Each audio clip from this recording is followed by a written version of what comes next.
Assalamualaikum warahmatullahi wabarakatuh. Pada teman-teman yang ada di rumah ya, terutama untuk mahasiswa yang semester 3 atau 4 mungkin ya. Untuk kali ini saya akan menyampaikan bagaimana sih caranya membangun kerangka konseptual itu ya. Karena kemarin Kak saya sudah menyampaikan ya apa itu arti analisis ya. Saya kira jangan kemana-mana ya. Kalau Anda suka, jangan lupa like, subscribe, dan komen ya. Marilah kita ikuti ya. Kerangka konseptual ya. Dalam pemaparannya bisa dalam bentuk grafik atau naratif ya teman-teman ya. Dan juga dimensi-dimensi kajian yang utama, yaitu faktor-faktor kunci atau variabel-variabel dan hubungan-hubungan antara dimensi-dimensi tersebut yang telah diperkirakan sebelumnya. Ya. Jadi pada intinya di sini bahwa kerangka konseptual itu dalam pemaparannya bisa dibangun melalui seperti grafik ya atau teks yang berbentuk naratif ya, atau juga seperti dimensi-dimensi kajian yang utama itu yang seperti apa ya.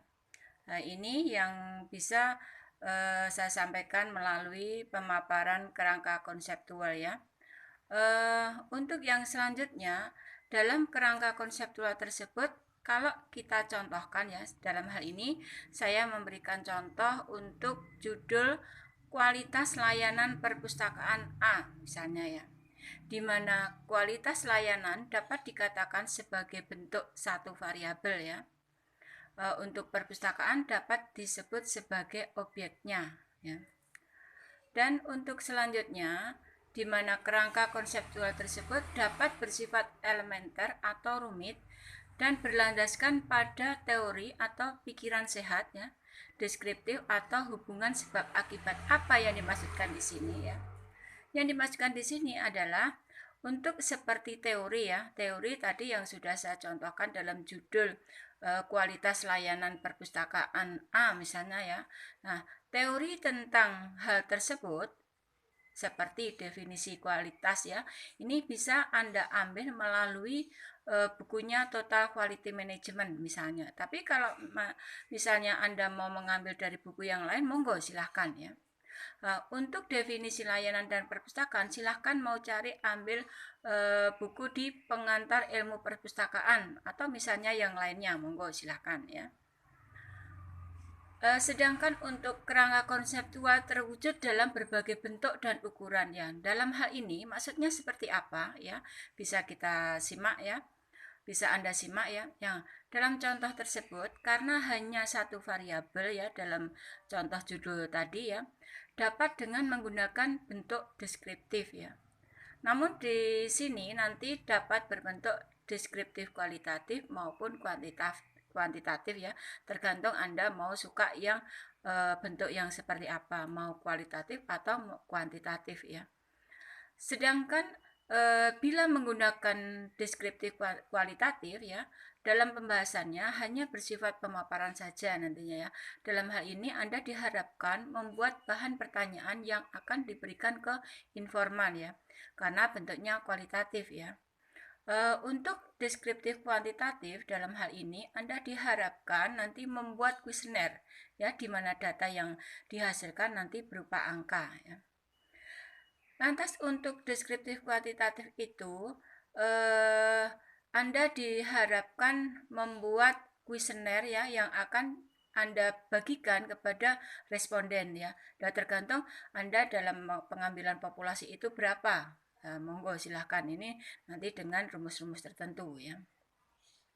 Selanjutnya bisa saya gambarkan ya yang di sini pada ilustrasi ya. Definisi kualitas pada prinsipnya ada 4 dimensi ya, yang diantaranya universal, budaya, sosial, pribadi ya.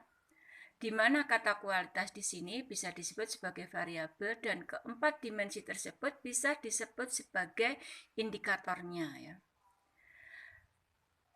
Lantas, untuk arti daripada keempat dimensi tersebut seperti apa? Nah, ini kita simak bersama-sama ya. universal ya, berarti ada kesepakatan umum tentang nilai aspek kehidupan ya.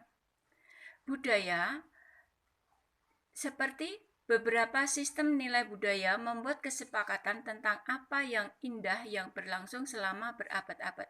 Yang dimaksudkan di sini adalah seperti universal dan budaya tadi ya. Ini dalam Anda mengamati di layanan perpustakaan tersebut, ini artinya secara umum ini yang dilakukan oleh mereka itu seperti apa. Nah, ini gambarannya ya.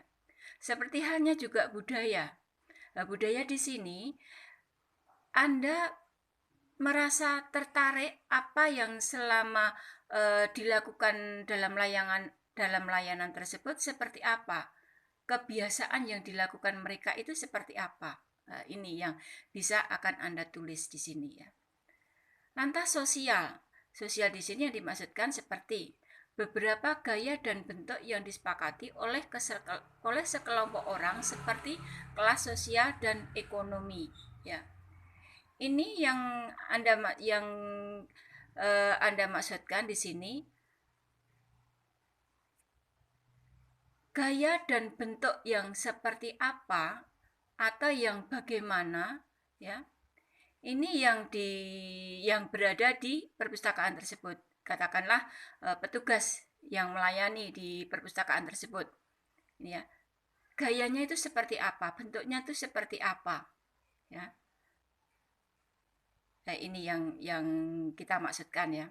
Untuk pribadi, akhirnya kadang-kadang ada selera atau preferensi pribadi tentang apa yang penting dalam hidup ya, apa yang memiliki nilai dan apa yang berkualitas di sini. Nah, pandangan secara pribadi seseorang itu kan berbeda-beda ya. Apakah di dalam melayani petugas yang ada di perpustakaan tersebut, menurut Anda ini apakah berkualitas, apakah mempunyai nilai yang baik? Katakanlah mempunyai nilai yang baik itu misalnya saja, apakah mereka melakukan dalam pelayanan tersebut mempunyai kepribadian yang bagus, misalnya dengan cara yang ramah atau dengan cara yang lembut atau yang bagaimana. Nah, ini masuk dari kategori penilaian Anda sendiri secara pribadi itu seperti apa. Nah, semua dari dalam keempat dimensi ini Anda kemas dalam bentuk pertanyaan ya. Dalam bentuk pertanyaan, kalau misalnya ada mau bentuk kualitatif, Anda bikin bentuk pertanyaan ya. Tapi kalau Anda mau bentuk kuantitatif, pertanyaan tersebut ada jawabannya. Yang disebut adalah seperti kuesioner ya. Lantas yang dalam hal ini yang akan Anda jadikan responden atau yang akan jadikan Anda informan di sini itu siapa? Nah, ini yang perlu kita pikirkan di sini adalah yang dimaksudkan sebagai informan atau mungkin responden ini adalah pemustaka ya, pemustaka yang datang di perpustakaan tersebut ya. Ini. Jadi dengan penilaian yang Anda lakukan terhadap pelayanan di perpustakaan tersebut, pada garis besarnya demikian ya. Lantas dari keempat indikator tersebut ya yang dapat Anda buat sebagai pedoman sudah saya sampaikan ya, dari keempat indikator tersebut yang bisa akan Anda bikin sebagai pedoman di dalam pembuatan pertanyaan ataupun pembuatan kuesioner ya. Nah, lantas untuk sumber daripada yang kami tulis di sini adalah dari bukunya Analisis Data Kualitatif dan juga dari buku Total Quality Management ya. Ya, demikian yang bisa saya sampaikan ya teman-teman ya. Semoga bermanfaat. Apabila ada yang kurang dipahami bisa Anda tulis di kolom komentar ya. Terima kasih, selamat mencoba. Wassalamualaikum warahmatullahi wabarakatuh.